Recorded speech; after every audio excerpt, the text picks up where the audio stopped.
මට පේන දෙයක් තමයි සීගිරියට තරණය කරන්න යන කණ්ඩායම් එතකොට විදේශිකයෝ සහ ස්වදේශිකයෝ දෙපිරිසම අතරේ මේ තියෙන ප්‍රශ්නේ බරපතල ප්‍රශ්නයක් විදිහට මට නම් පේන්නේ.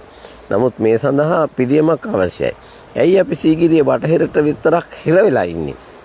මම ප්‍රොෆෙසර්ගේ මේ අලුත් සොයා ගැනීම විශේෂයෙන්ම පිදුරංගල මාපගල දෙකත් එකතු කරගත්තොත් මේ සීගිරිය කියන එකට සහ ඔබතුමාගේ නැගෙනහිර ප්‍රවේශයේ නව සොයා ගැනීම ටික නව මතු කර ගැනීම ටික මෙන්න මේවා එකතු කරගත්තයින් පස්සේ කොහොමද සංචාරක ව්‍යාපාරයට මේක නතු කරගත්තොත් මං හිතන්නේ සීගිරිය එකක් තමයි ලෝක උරුමයක් විදිහට ආදායම වැඩි කරගෙන රටේ අනිකුත් ස්ථාන සංවර්ධනය කරන්න පුළුවන්.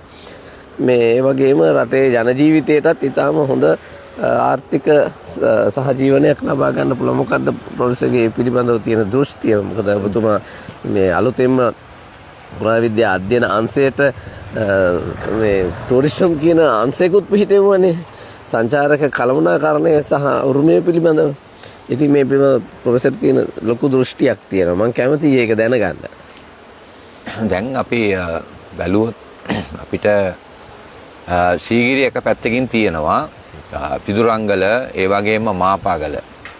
ඒ වගේම අපි අර නැගෙනහිර අන්තයේ සොයාගත් ඒ මධ්‍ය කොටසේ තියෙන විශාල පර්වතය සහ ඒ ආශ්‍රිත තිබෙන ඒ ගොඩනැගිලි සාධක මේ සියල්ලම සලකලා බලපුවාම අපිට එක විදිහක සංචාරක කලාපයක් හැටියට පත් කරන්න පුළුවන් කියන කාරණාව ඊටාම පැහැදිලි. දැන් අපේ ලයිඩා තාක්ෂණයෙන් සොයාගෙන තියෙන පිදුරංගල උතුරු සීමාවේ තියෙන ප්‍රාකාර බැම්මත් එක්ක සලකලා බලනකොට දැන් අපේ නව අධ්‍යයන දිශානතිය යොමු වෙලා තිබෙන්නේ මේ සියල්ලම එකම කලාපයක් හැටියට තිබුණාද කියන කාරණාව.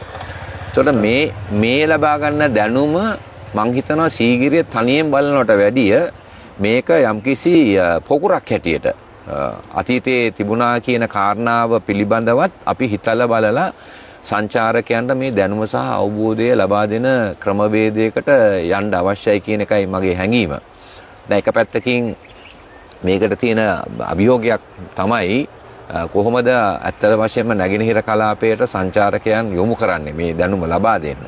එතකොට එක පැත්තකින් දැන් ඔබතුමා කැනීම් කරපු අලිගල ප්‍රාග්ඓතිහාසික ගල් ගුහාවක් තියෙන එක පැත්තකින්. එතකොට අපි දැන් සීගිරිය ගැන හිතනකොට දැන් ඒ සීගිරියේ තියෙන කාශ්‍යප යුගය විතරක් නෙවෙයි. දැන් අර ප්‍රාග්ඓතිහාසික කතාවත් අපි මේකට ඒකාබද්ධ කරගනිමින් අර අපි නව සොයා ගැනීමක් හැටියට යම්කිසි විදිහක ගණිත ක්‍රමයක් හැටියට ඒ නැගෙනහිර කොටසේ මධ්‍ය ගල් පර්වතයත් ඒ කොටසත් ඇත්තටම සංචාරකයන්ට නරඹන්න පුළුවන් ආකාරයේ ක්‍රමවේදයකට තල්ලු කරන්න අවශ්‍යයි.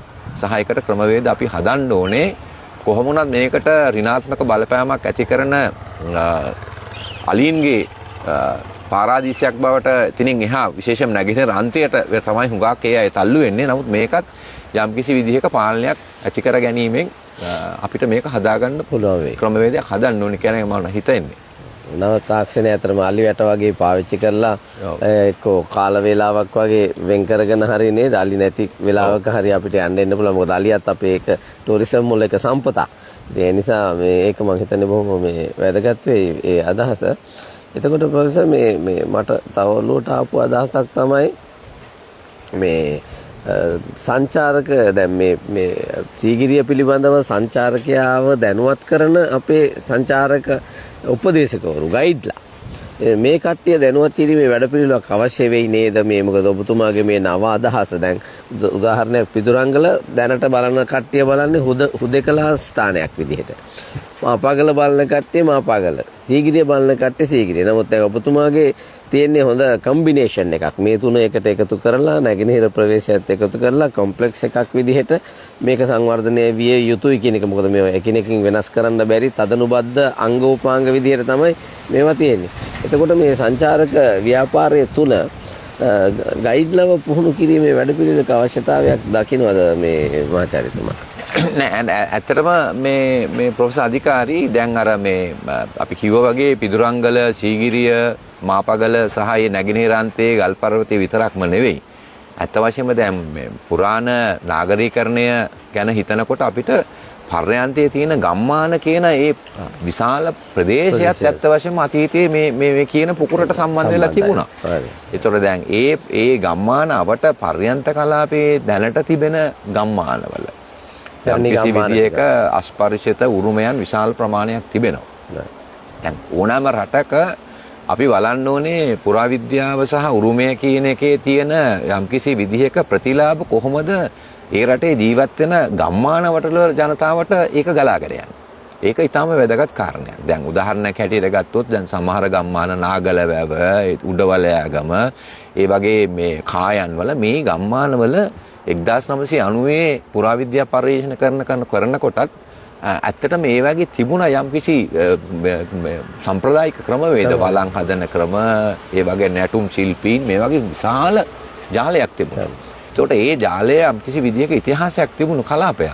එතකොට එක පැත්තකින් ඒකේ පුරාවිද්‍යා වටිනාකම් තිබෙනවා අපේ නාගරිකරණයට සම්බන්ධ කරන්න. අනිත් පැත්තෙන් දැනට මේ පවත්වාගෙන යන ඒ අයට මේ සීගිරි නගරයේ සංචාරක ව්‍යාපාරයේ ලැබෙන ප්‍රතිලාභ කොහොමද ගම්මානවලට ගලාගෙන යන්නේ? ඉතින් මෙන්න මේවත් ගැන හිතලා අපිට පුළුවන් ඇත්තටම අපි කියන ඔය මූලික මධ්‍යයේ තිබෙන ගල් පර්වත විතරක් නෙවෙයි, ඒ ගම්මාන හරහා කොහොමද අපි සංචාරකයන් අරගෙන ගිහිල්ලා ඒ ආගේ ප්‍රතිලාභ මට මතකයි එක කාලයක ඔබතුමා ලොකු උත්සාහයක් දැරුවා මේ ගම්වල කණ්ඩායම් එකතු කරගෙන උරුම සභා පිටවල වැඩ පිළිවෙල කරන එක චුට්ටක් මේ පැහැදිලි කරුවොත් වැඩි හොඳයි මට. ඇත්තටම දැන් කිසියම් විදිහක අපිට අපි හුඟක් අපේ පුරාවිද්‍යාඥයෝ කීප දෙනෙක් ජ්‍යෙෂ්ඨායත් එක්ක අපි සාකච්ඡා කරපු එකක් තමයි කොහොමද අපිට ඇත්තටම දැන් කිසියම් කෙනෙක් සම්ප්‍රදායික දෙයක් කරනවා වෙන්න පුළුවන් ගම්මානේ. නමුත් එයාව දිරිගන්වන ක්‍රමවේදයක් රාජ්‍ය ප්‍රතිපත්ති සම්පාදනය තුළ තිබෙනවා.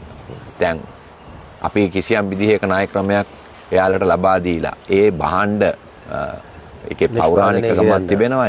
භාණ්ඩ කොහොමද සංචාරකයන්ට ගම්මානවල අලෙවි කරන්නේ? ඒක අත්‍යවශ්‍යයෙන්ම නගර මැදයේ සීගිරිය වගේ තැනකට ගෙනල්ලා ඒව අලෙවි කරන්න පුළුවන් මේ වගේ යාන්ත්‍රණයක් හදන්න අවශ්‍යයි. එතකොට යම් ණය ක්‍රමයක් දීලා දැන් උදාහරණයක් හැටියට අපි ගත්තොත් එහෙම අපේ උරුමය සහ සංචාරක ව්‍යාපාරයේ හැදිය යුතුම කාරණයක් තමයි මේ අපේ මේ සිහිවටන පළක කියන එක. දැන් සීගිරියට આવොත් අත්‍යවශ්‍යම සීගිරිය අපි මේ සාකච්ඡා කරන ඓතිහාසික හා උරුම සන්දර්භය පදනම් කරගෙන අපේ මේ සිහිවටන පළක නිෂ්පාදනය කර ගැනීමේ ක්‍රමවේදයක් අත්‍යවශ්‍යම සම්ප්‍රදායික ගම්මානවල ජනතාව පොළඹවන්න පුළුවන්. එතකොට එයාලට ආදායම් මාර්ගයක් එනවා. ඒ වගේම අපේ සංචාරක කේන්ද්‍රයේ දෘෂ්ටියත් ඉතාම හොඳට හැදෙනවා. දැන් පොළොන්නරුවට ගියොත් ඒ වගේ දේවල් පිළිබඳව අපිට ඇත්ත වශයෙන්ම මේ පරිධියේ සිටින අය දැනුවත් කරන්න පුළුවන්.